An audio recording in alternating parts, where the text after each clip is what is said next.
राधे राधे दोस्तों मेरे YouTube channel पर आपका हार्दिक स्वागत है। कैसे हैं दोस्तों, कमेंट करके जरूर से बताएं।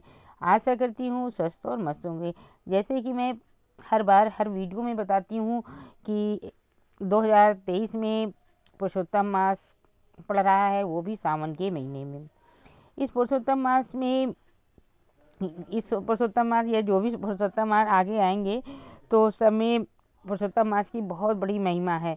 इनमें पूजन पाठ दान पुण्य जितना करो उतना कम है, क्योंकि ये महीना बहुत ही भगवान विष्णु जी को पसंद है और ये 12 महीनों में से सबसे बड़ा महीना है। हर ये तीसरे साल में आता है, तो इस महीने में खूब पूजा पाठ करें। भगवान विष्णु के रूपों की पूजा पाठ करनी है और खूब दान पुण्य करें और कथा भागवत और विष्णु स्तुति विष्णु सहस्र नाम ये सब पढ़ना चाहिए, करना चाहिए।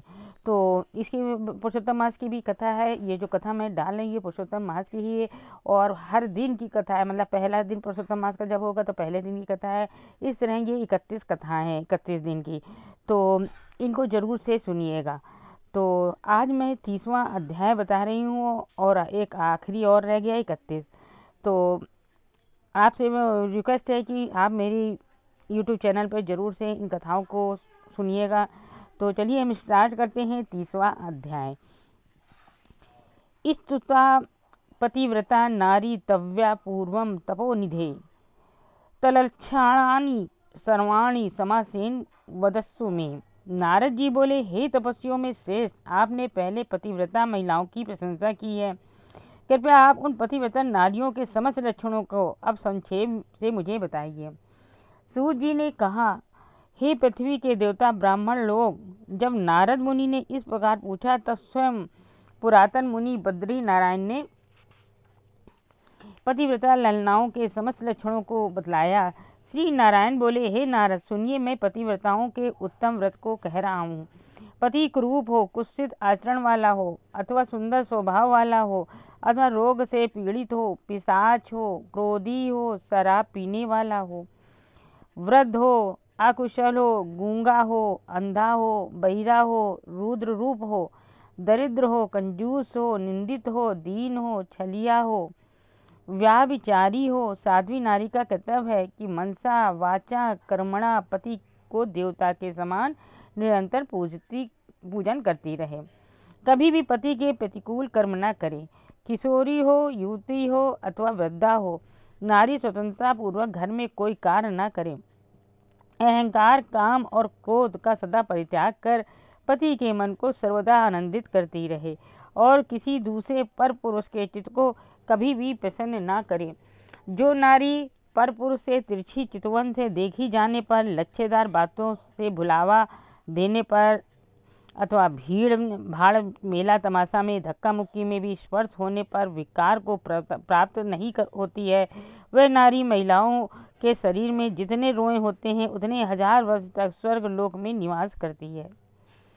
पराये पुरुष द्वारा धन को लालच दिए जाने पर जो भी महिला मनसा वाचा कर्मणा पर पुरुष का सेवन नहीं करती हो, वह पुरुष विभूषणा सती है।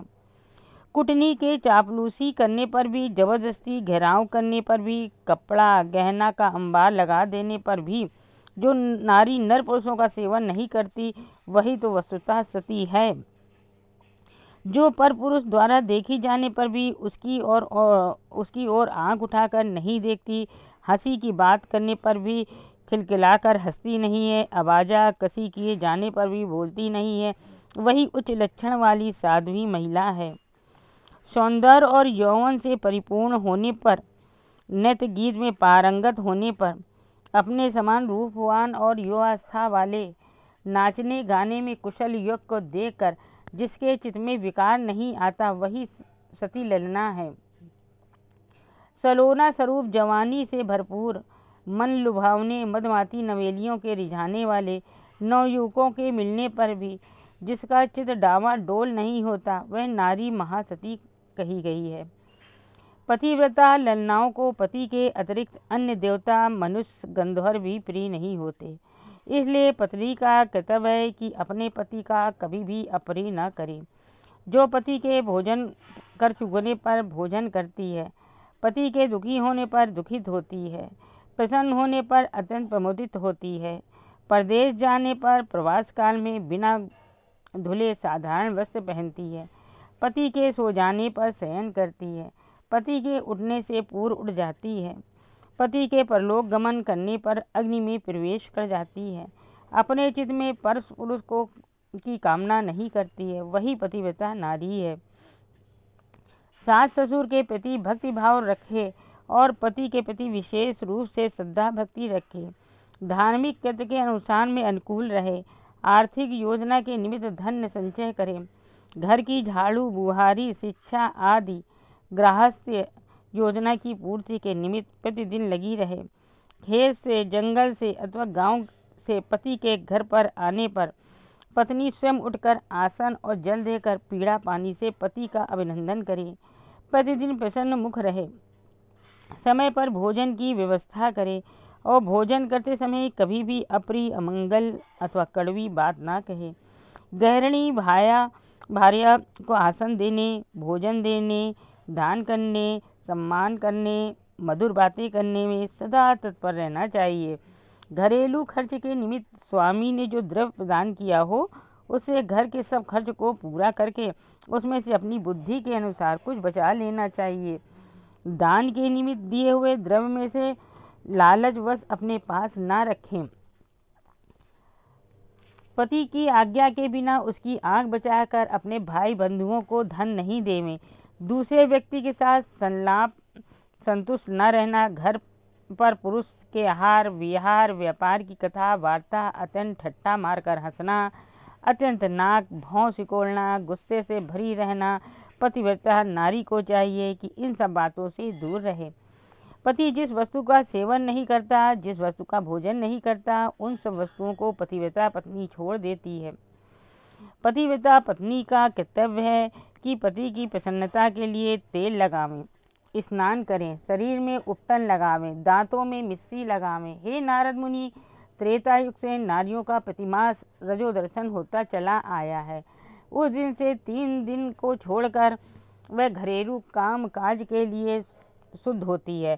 पहले दिन चांडाली, दूसरे दिन ब्रह्महत्याणी और तीसरे दिन धोबिन होती है। चौथे दिन शुद्ध होती है। स्नान, शौच, गाना, रोना, हंसना, सवारी पर चढ़ना, मालिश करवाना, सहेलियों के साथ जुआ खेलना, चंदन आदि लगवाना, विशेष करके दिन में सोना, दतुवन करना, मानसिक अथवा वाचिक संभोग करना, देवता की पूजा करना, देवताओं को प्रणाम करना, इतनी बातें रजस्वला नारियों के लिए वर्जित है। रजस्वला को छुए नहीं और न तो उसके साथ संभाषण करें। रजस्वला नारी को चाहिए कि 3 रात तक अपने मुख को न दिखाएं, जब तक स्नान करके शुद्ध न हो जावें, जब तक उसकी बोली कोई न सुने। रजस्वला नारी स्नान कर चुकने के बाद किसी पर पुरुष को दर्शन न करे। प्रथम भगवान सूर्य नारायण का दर्शन करें और फिर पंचगव्य का पान करें। अपनी शुद्धि के निमित्त केवल पंचगव्य अथवा दुग्ध पान करें। उत्तम महिलाएं कहे हुए नियमों का पालन करें। यदि नारी गर्भवती हो तो गर्भणी नियम का पालन करें। वस्त्रालंकार आभूषणों से अलंकृत रहे और अपने प्रीतम के प्रिय करने में यत्न पूर्वक लगी रहे। प्रसन्न मुख रहे, अपने धर्म में तत्पर रहे, पवित्र रहे, अपनी आत्मरक्षा करे, सुंदर आभूषण पहने रहे, वास्तु देवता की पूजा करती रहे। चरित्रहीन नारियों के साथ बातचीत न करे। सूप की हवा शरीर में न लगे। जिन नारियों को बच्चा होकर मर जाते हैं उनके संसर्ग में न रहे और पराये घर में गर्भिणी नारी भोजन न करे। किसी विभत्स दृश्य को न देखे, कोई भयंकर कथा वार्ता न सुने, गरिष्ठ और गर्मागर्म भोजन न करे और अजीर्ण रोग उत्पन्न करने वाले पदार्थ को न खाए। इस विधि विधान के साथ आचरण करने से गर्भवती पतिव्रता महिला को सुंदर पुत्र उत्पन्न होता है। इसके विपरीत आचरण करने से या तो गर्भ गिर जाता है या गर्भ स्तंभन हो जाता है। अपने गुणों से हीन अन्य सौत की निंदा न करें। राग द्वेष ढा आदि के कारण उत्पन्न होने पर भी सौतों को आपस में एक दूसरे के प्रति कटु वचन नहीं बोलना चाहिए। पति से दूर न रहें, सदा पति के समीप ही वास करें। पति के कहे हुए स्थान पर भूतल पर पति के सामने मुंह करके वास करें। स्वेच्छाचारिता से सब दिशाओं की ओर निगाहें न दौड़ाएं और न तो स्वच्छंदता पूर्वक पर पुरुष की ओर निहारे। हाव भाव के साथ पति के मुख कमल का दर्शन करें। जब पति कथा कहते रहे तो नारी का धर्म है कि आदर पूर्वक उस कथा को सुनती रहे। पतिदेव के प्रवचन के समय किसी अन्य नारी के साथ बातचीत न करें। विषय भोग की कामना वाली कामनी पति के बुलाने पर झटपट रति स्थान को जाए। पति के उत्साहपूर्वक गाने के समय पत्नी प्रसन्न चित्त हो श्रवण करे। पति को गाते हुए देखकर पत्नी आनंद में भर जाए। पति के समीप व्यग्र चित्त हो उतावली होकर नहीं बैठे। कलह के योग वार्ता होने पर भी पति के साथ पत्नी झगड़ा टंटा ना ही करे। पति द्वारा फटकारी जाने पर, लानत मलामत किए जाने पर, अत्यंत ताड़ना दिए जाने पर भी, पतिव्रता महिला भीतर भीतर दुखित होने पर भी सब प्रकार के भय को दूर कर प्रीतम को गले से लगा लेवे। जोर से चिल्लाकर रोए नहीं और पति को झिड़की ना दे। नारी अपने कमरे से भागकर बाहर नहीं जाए। भाई बंधुओं के यहाँ उत्सव निमंत्रण आदि में यदि जाना पड़े तो पति की आज्ञा लेकर किसी के देख रेख में वहां जाएं। अधिक देर तक वहां ठहरे नहीं, यथाशीघ्र अपने घर लौट आवें। पति के विदेश यात्रा के समय अशुभ बात को मुंह से नहीं निकालें। निषेध वाक्य कहकर उन्हें मना नहीं करें और ना तो उस समय रुलाई करें। पति के परदेश चले जाने के बाद नित उपटन न लगावें। उसका कर्तव्य है कि पति की जीवन रक्षा के निमित्त शुभ कार्य, व्रत, उपवास, पूजन कार्य करती रहे। उक्त अवधि में सास ससुर के पास शयन करें, अन्यत्र नहीं। प्रतिदिन पतिदेव के कुशल संवाद की प्रश्न पूर्वक खोज खबर लेती रहें। पति की कुशलता का समाचार लेने के लिए संदेशवाहक को भेजती रहें और प्रसिद्ध देव मंदिरों में मनौती मनाती रहें। प्रोषित भर्तका पतिव्रता नारियों इस प्रकार कार्य करती रहें। शरीर के अवयवों को धोवे नहीं, मैली साड़ी पहने, बिंदी ना लगावे, अंजन ना लगावे, सुगंधित पदार्थ, इत्र, फुलेल और चोटी ना करे, नाखून ना काटे, बाल न संवारे, दांतों में मिस्सी मंजन न करे, ठठाकर हंसे नहीं, दूसरे से हंसी मजाक न करे, दूसरों की चाल ढाल के बारे में सोचे विचारे नहीं, उछंकल होकर इधर उधर घूमे नहीं, पराये पुरुष के शरीर की मालिश न करे, एक धोती से घर घर घूमे नहीं, लज्जा रहित हो, उतान होकर चले नहीं। इस प्रकार बहुत से दोष कहे गए हैं जो नारियों के लिए निरंतर कष्टकारक होते हैं। घर का सब काम काज निपटाकर शरीर में हल्दी लगावें और शुद्ध जल से शरीर धोकर उज्ज्वल श्रृंगार करें। पति के पास खिले हुए कमल के समान विकसित मुंह लेकर जाए, हंसी वहसी हुई जाए, मन मारकर नहीं। मनसा वाचा कर्मणा नारी की इस सुशीलता से युक्त होकर पति द्वारा बुलाई जाने पर घर के कामकाज को छोड़कर शीघ्र पति के पास जाकर कहे, हे प्राणनाथ, आपने किस लिए बुलाया है? कृपा कर आदेश दीजिए। दरवाजे पर अधिक देर तक खड़ी न रहे, दरवाजे पर निवास न करे। पति से मिली हुई वस्तु कभी भी किसी दूसरे को न दे। पति के जूठन, मिठाई, अन्न, फल आदि को ये प्रसाद है ऐसा कहकर प्रसन्न होकर निरंतर सेवन करती रहे। सुख से सोए, सुख से बैठे, इच्छानुसार रमण करे। आतुर कार्यों में भी सोते हुए पति को कभी भी जगावे नहीं। अकेली कहीं न जाए, नग्न होकर स्नान न करे। पति से विरोध करने वाली नारी को कभी भी पतिव्रता न समझे। उखल, मूसर, बढ़नी, चक्की, कोलू, देहली पर पतिव्रता नारी कभी न बैठे। नारी को यदि तीर्थ स्नान करने की कामना हो तो पति के चरणोदक का पान करे। नारी के लिए भगवान शंकर और भगवान विष्णु से भी बढ़कर पति ही कहा गया है। जो महिला पति के वचन का उल्लंघन करके व्रत, उपवास, नियम करती है वह अपने पति की आयु घटाती है और मरने पर नरक में जाती है। किसी कार्य के लिए कही जाने पर जो नारी गुस्से में आग बबूला होकर पति की प्रत्युत्तर देती है वह गांव में कुतिया होती है और सुनसान जंगल में सियारनी होती है। स्त्रियों के लिए एक श्रेष्ठ नियम यही कहा गया है कि नारी पति के चरणों का सदा पूजन करके भोजन करे।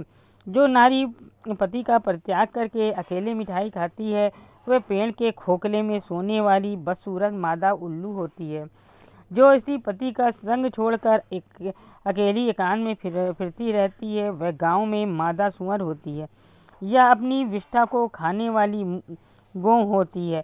जो स्त्री अपने पति को हुंकार कर लगाती हुई कड़वी बात बोलती है वह गूंगी होती है। जो अपनी सौंस से सदा ढां रखती है वह दूसरे जन्म में दुर्भगा होती है। जो अपने पति की आंख बचाकर पुरुष के साथ आंख लड़ाती है वह कानी अथवा टेढ़े मुंह वाली और बसूरत होती है। पति को बाहर से आए हुए देखकर जो पत्नी शीघ्रता से जल, आसन, पान, पंखा, पैर दबाने और अत्यंत मधुर वचनों से अपने पति की सेवा करती है उससे विद्वानों ने पतिव्रता कुल चूड़ामणि कहा है। पति ही देवता है, पति ही गुरु है, पति ही धर्म है, तीर्थ और व्रत है। इसलिए इन सब का परित्याग कर एकमात्र पति की ही पूजा करें। जिस प्रकार निर्जीव शरीर क्षण भर में अपवित्र होता है उसी प्रकार पति रहिता नारी भली भांति स्नान कर लेने पर भी सर्वदा अपवित्र है। समस्त अमंगलकारी पदार्थों में विधवा नारी अत्यंत अमंगल कारक है। विधवा नारी के दर्शन से कभी भी किसी कार्य में सफलता नहीं मिलती। माता ही एकमात्र आशीर्वाद देने वाली होती, अतः बुद्धिमान को चाहिए कि माता के आशीर्वाद के अतिरिक्त अन्य के आशीर्वाद को सर्प के विष की भांति त्याग दे। पुरोहित लोग विवाह के समय कन्या से इस प्रकार की प्रतिज्ञा कराते हैं कि पति की जीवित और मृत दशा में सहचारणी रहना, इसलिए अपने शरीर की परछाई की तरह पति का अनुसरण करना चाहिए। इस प्रकार सती नारी की भक्ति के साथ सदा पति के अनुकूल चलना चाहिए।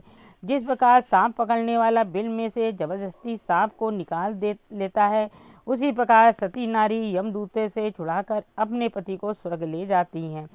यमराज के दूतगण सती महिला को देखकर दूर से ही पापाचारी पति को भी छोड़कर भाग जाते हैं। अपने शरीर में जितने रोग हैं उतने ही 10 करोड़ वर्ष तक पतिव्रता नारी अपने पति के साथ रमण करती हुई स्वर्गीय सुखों का उपभोग करती है। दुराचारणी महिलाएं अपने शील का नाश कर दोनों कुलों का पतन करा देती है। अपने पति के कुल व पिता के कुल को डुबाकर इस लोक तथा परलोक में दुख उठाती रहती है। देववश यदि पति के परलोक गमन के अनंतर उनका अनुसरण नहीं करती है तो ऐसी परिस्थितियों में शील की रक्षा तो करनी ही चाहिए, क्योंकि शील भ्रष्ट होने से अधपतन होता है। शील परिभ्रष्टा होने के कारण उसके पिता और पति यदि स्वर्ग में भी रहते हैं तो उनका स्वर्ग से भी पतन हो जाता है। इसमें रजमात्र भी संशय नहीं है। विधवा नारी का जूड़ा बांधना पति को बंधन स्वरूप हो जाता है। इसलिए विधवा नारी का कर्तव्य है कि सिर के बालों को सदा मुड़ाती रहे, एक बार सदा भोजन करे, कभी भी दूसरी बार भोजन न करे। पलंग पर सोने वाली विधवा नारी अपने पति को नीचे गिरा देती है, अतः पति के सुख का कामना से पृथ्वी पर शयन करे, शरीर में उपटन न लगावे, पान न खाए, सुगंधित पदार्थों इत्र तेल आदि का कभी भी सेवन न करे। प्रतिदिन कुछ तिल और जल से पति का तर्पण करे और पति के पिता का उनके पिता का नाम गोत्र कहकर तर्पण करे। सफेद धोती सदा पहनती रहे, ऐसा न करने से रौरव नरक में जाती है। इस प्रकार कहे हुए नियमों के अनुसार आचरण करने से विधवा नारी भी पतिव्रता होती है। श्री नारायण बोले, समस्त लोकों में और सब देवताओं में पति के समान कोई दूसरा देवता नहीं है। जब पति देव प्रसन्न होते हैं तो नारी की सब कामनाएं पूरी होती हैं और जब पति देव रुष्ट हो जाते हैं तो सब अभिलाषाएं मिट्टी में मिल जाती हैं। तस्माद् पत्यम विवादाश्च भोगः शय्यासनान्य उद्भुत भोजनानि वस्त्राणि माल्यानि तथैव गन्धः स्वर्गे च लोके विविधा च कीर्तिः। उसी पतिदेव से संतान, विविध प्रकार के भोग विलास, शय्या, आसन, विचित्र प्रकार के भोज पदार्थ, वस्त्र, माला, सुगंधित द्रव्य और इस लोक तथा स्वर्गलोक में विविध प्रकार की बड़ाई मिलती है। ये था पुरुषोत्तम मास का 30वां अध्याय, यहीं पर समाप्त होता है। और दोस्तों वीडियो अच्छी लगे तो लाइक और शेयर जरूर से कीजिएगा। कमेंट में राधे राधे जरूर से लिखिएगा। पुरुषोत्तम मास आने वाला है और ये पुरुषोत्तम मास की वीडियो को जरूर से सुनिएगा। चलिए अगली वीडियो मिलते हैं। राधे राधे।